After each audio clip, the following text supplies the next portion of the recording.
늦은 오후의 햇살은 언제나 같았다. 커튼 틈 사이로 비스듬히 들어와 거실 바닥을 천천히 덮고 그 위로 먼지들이 부유하듯 떠다녔다. 시간은 아주 느리게 흘렀고 집안에는 라디오의 낮은 음성만이 가늘게 흐르고 있었다. 방영숙은 창가 쪽 식탁에 앉아 있었다. 머그잔 안에 커피는 이미 식어 있었고 국화 화분의 잎 끝에는 작게 물방울이 맺혀 있었다. 그녀는 그 작은 잎을 손끝으로 매만졌다. 그 촉감이 이상하게 차가웠다. 라디오에서는 누군가의 목소리가 흘러나왔다.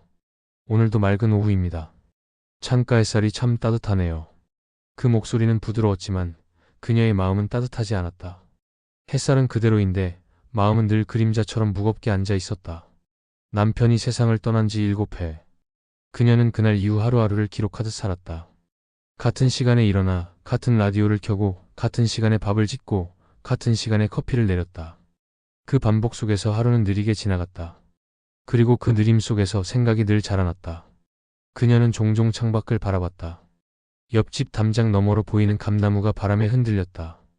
감이 몇 개 떨어져 마당 돌길 위에 굴러다녔다. 그 소리가 마치 무언가의 신호처럼 들렸다.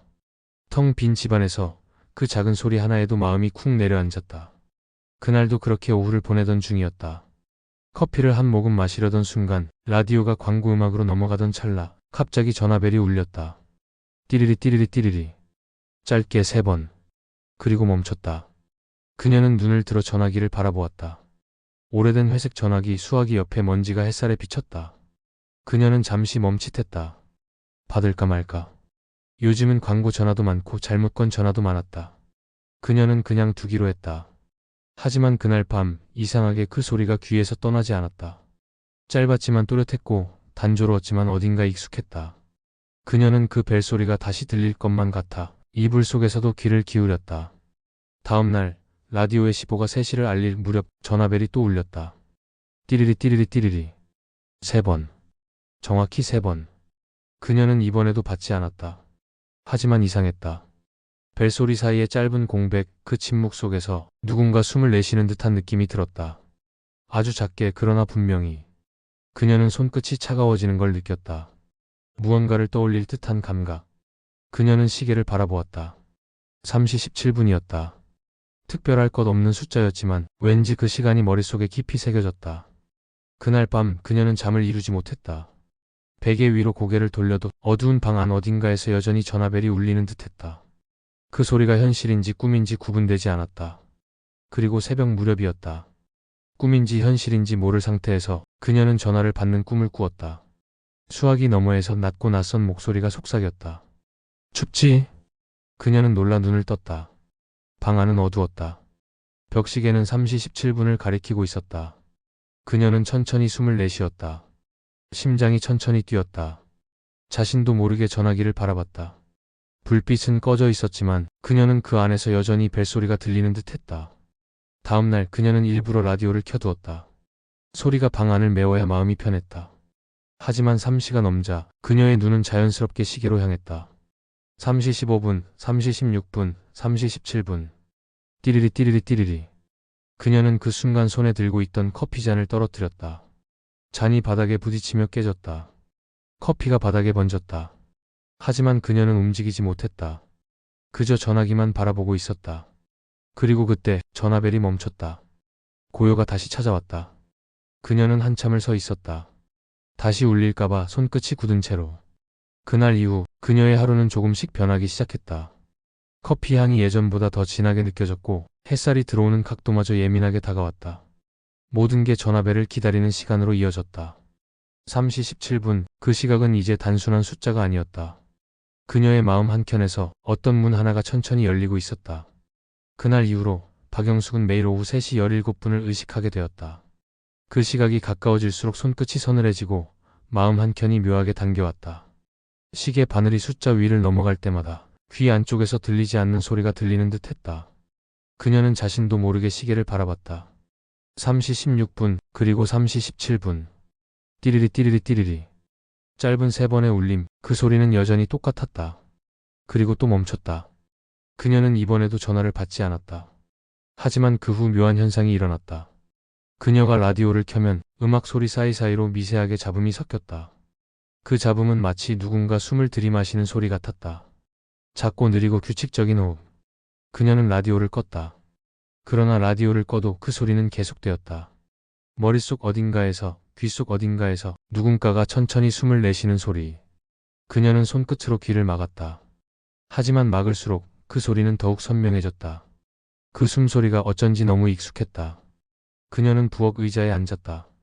머리를 감싸진 손이 떨렸다. 그 소리의 리듬이 어딘가에서 들었던 그 리듬과 같았다. 밤마다 침대 옆에서 들리던 남편의 코 고는 듯한 작은 숨결, 감기에 걸리면 늘 비슷한 소리를 내던 그 사람. 그녀는 눈을 감았다. 가슴이 조여들었다. 손끝이 시려왔다. 그날 밤 잠자리에 누워서도 그 숨소리가 이어졌다. 이불 속에서도 바람이 스치는 소리에도 그녀는 그 숨을 들었다. 처음엔 공포였고 그 다음엔 이상하게 그리움이었다. 그녀는 일어나 전화기를 바라봤다. 그 안에서 불빛이 희미하게 깜빡였다. 그 빛은 마치 심장 박동처럼 규칙적이었다. 그녀는 다가갔다. 손끝이 수화기 위를 스쳤다. 미세한 정전기가 손끝을 타고 올라왔다. 그 떨림 속에서 그녀는 자신이 무엇을 해야 할지 알 수 없었다. 다음 날 그녀는 결심했다. 오늘은 받겠다고. 오늘은 도망치지 않겠다고. 오후 3시 햇살은 거실 바닥에 길게 떨어졌다. 라디오는 꺼져 있었고 커튼은 반쯤 닫혀 있었다. 공기 속엔 아무 소리도 없었다. 3시 17분. 띠리리 띠리리 띠리리. 그녀는 마지막 벨이 울리기 전에 수화기를 들었다. 여보세요. 아무 말도 없었다. 정적이 흘렀다. 그런데 그 정적 안에는 아주 작게 숨소리가 섞여 있었다. 사람의 호흡, 낮고 길고 일정한 리듬. 그녀의 심장이 멎는 듯 했다. 그건 남편의 숨소리였다. 그녀는 입술을 달싹였다. 그러나 목소리가 나오지 않았다. 가슴속 어딘가가 천천히 무너지고 있었다. 그 숨소리가 들렸다. 들어올리고 내쉬고 그리고 멈칫한 다음 다시 내쉬는 그 사람 특유의 호흡. 그녀는 귀를 가까이 대었다. 손이 떨렸다. 눈물이 고였다. 그 순간 아주 작게 한마디가 들렸다. 춥다. 그녀는 그대로 굳어버렸다. 그 단어, 그 톤, 그 목소리. 그건 세상 어디에서도 다시 들을 수 없을 거라 믿었던 목소리였다. 그의 마지막 말이었다. 춥다. 사고 현장으로 달려가던 날 의사는 그가 그렇게 말했다고 했다. 마지막에 춥다 하셨대요. 그녀는 손끝에서 수화기를 떨어뜨렸다.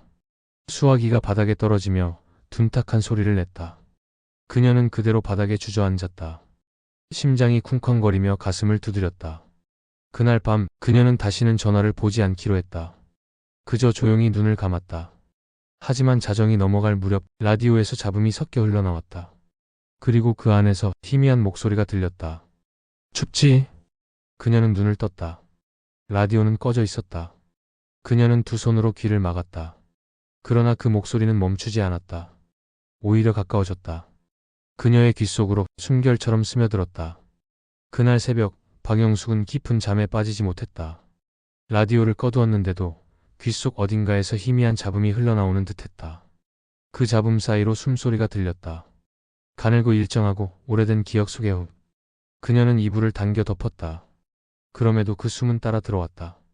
귀 아래로 목덜미로 심장 깊숙이. 아침이 되어도 공기는 무겁게 가라앉아 있었다. 햇살이 따뜻했지만 공기의 결이 싸늘했다. 그녀는 라디오를 켰다. 익숙한 목소리가 흘러나왔다. 오늘은 전국이 맑겠습니다.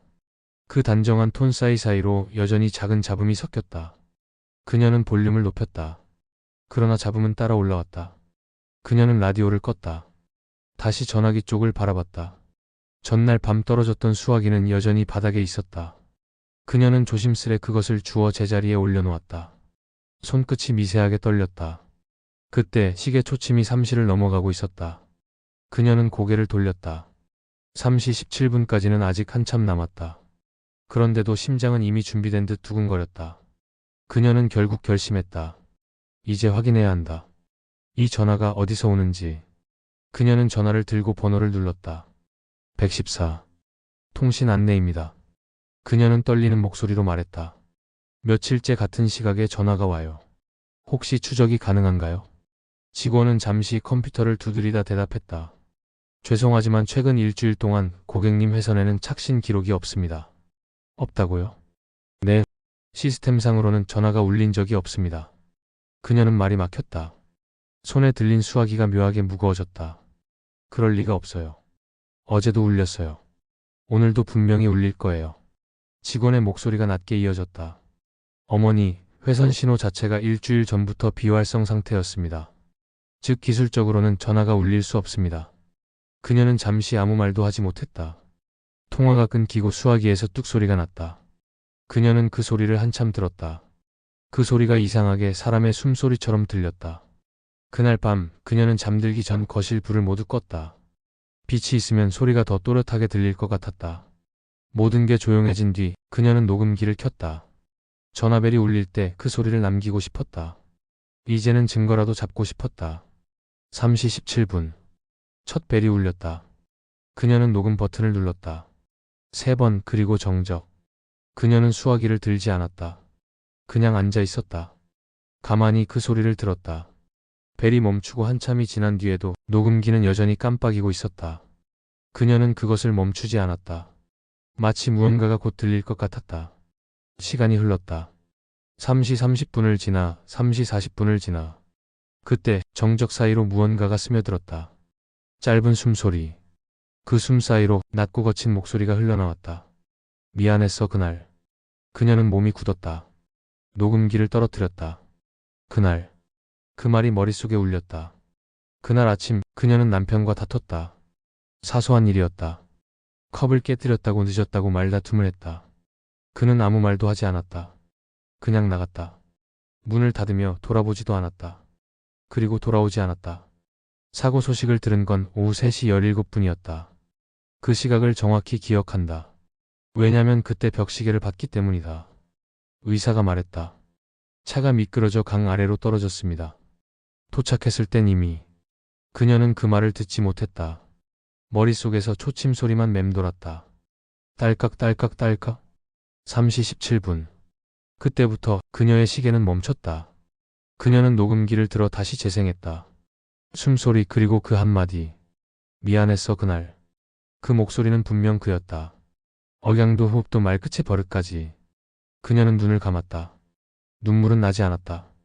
대신 손끝이 떨렸다. 그 떨림은 무서움이 아니라 그리움이었다. 다음 날 그녀는 녹음 파일을 들고 전화국을 찾아갔다. 직원은 파일을 재생해 들었다. 잠시 후 그가 고개를 들었다. 이거 사람 목소리 맞긴 한데요. 잡음이 섞여 있습니다. 이건 전파 노이즈 같은데요? 그녀는 물었다. 그럼 이게 그냥 잡음이에요? 직원은 모니터를 보며 중얼거렸다. 이건 보통 주파수에선 안 잡히는데요. 이건 통신망 밖에서 들어온 신호입니다. 그녀는 자리에서 일어나 녹음기를 품에 안았다. 밖으로 나오는 길, 하늘이 유난히 맑았다.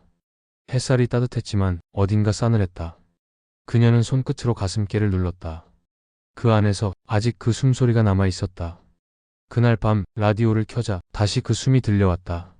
이번에는 잡음이 아니라 명확한 호흡이었다. 숨 사이로 들린 짧은 문장. 춥다 나 추워서 그래. 그녀는 입을 틀어막았다. 손끝이 차가워졌다. 눈물이 볼을 타고 흘렀다. 그날 아침 차가운 얼굴로 나서던 그를 떠올렸다. 그는 아무 말 없이 문을 닫았고 그녀는 끝내 사과하지 못했다.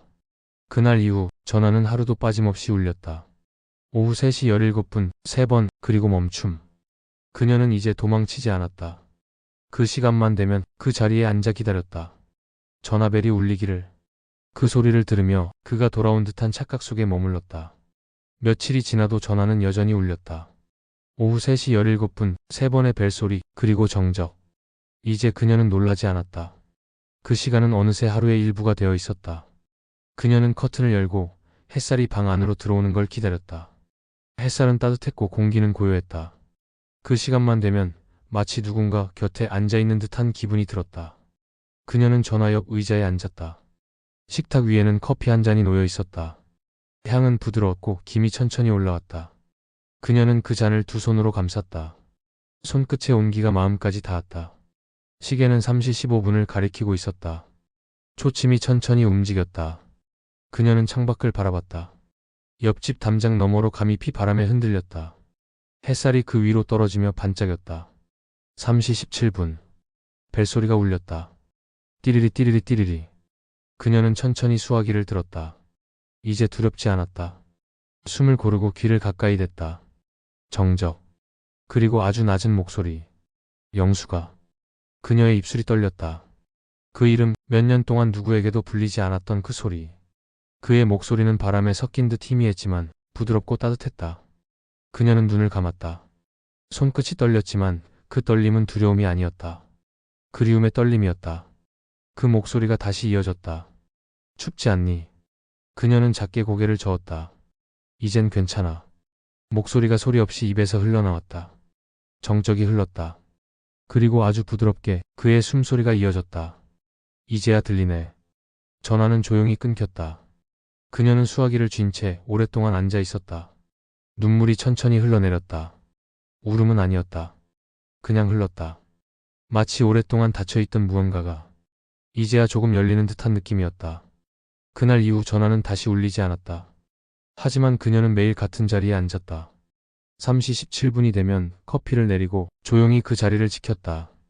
그 시간만 되면 어딘가에서 그가 자신을 바라보는 듯 했다. 며칠 뒤 거실 구석의 탁상시계가 다시 움직이기 시작했다. 몇 년 동안 멈춰있던 초침이 3시 17분에서 다시 돌아가기 시작한 것이다. 그녀는 그것을 바라보며 미소를 지었다. 그 시계는 남편이 선물해준 것이었다. 이건 우리가 함께한 시간을 담은 시계야. 그의 말이 기억났다. 그녀는 손끝으로 시계 유리를 닦았다. 그 표면에 햇살이 비쳤다. 그 안에 희미하게 두 사람의 모습이 겹쳐 보였다. 그날 이후 집안의 공기가 달라졌다. 늘 차갑던 방이 부드럽게 데워졌고 국화 잎은 새순을 틔웠다.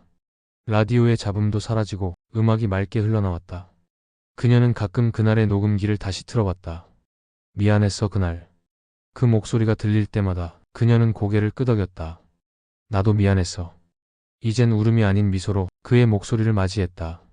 그녀는 매일 같은 시간 커피를 내렸다. 커피 향이 거실을 가득 채우고 바람이 커튼을 스칠 때면 마치 그가 들어오는 것 같았다. 그의 코트 냄새, 그의 숨결, 그의 따뜻한 손. 그녀는 문득 창문을 열었다. 바람이 불어와 머리카락을 흩날렸다. 그 바람 사이로 작은 속삭임이 들렸다. 고마워.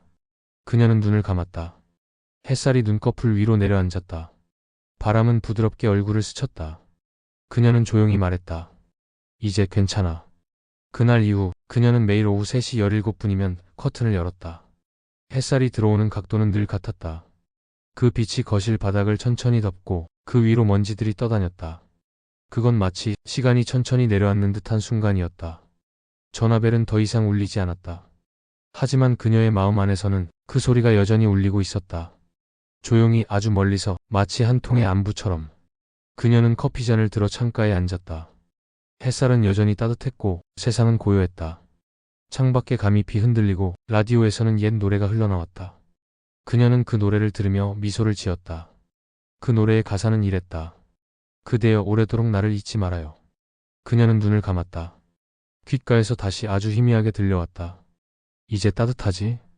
그녀는 고개를 끄덕였다. 바람이 불었다. 커튼이 부드럽게 흔들렸다. 그 빛과 바람 속에서 그녀는 조용히 속삭였다. 응, 이제 정말 괜찮아. 그리고 그 말이 공기 속으로 스며들며 천천히 사라졌다. 그 여운만이 오랫동안 방 안을 감싸고 있었다.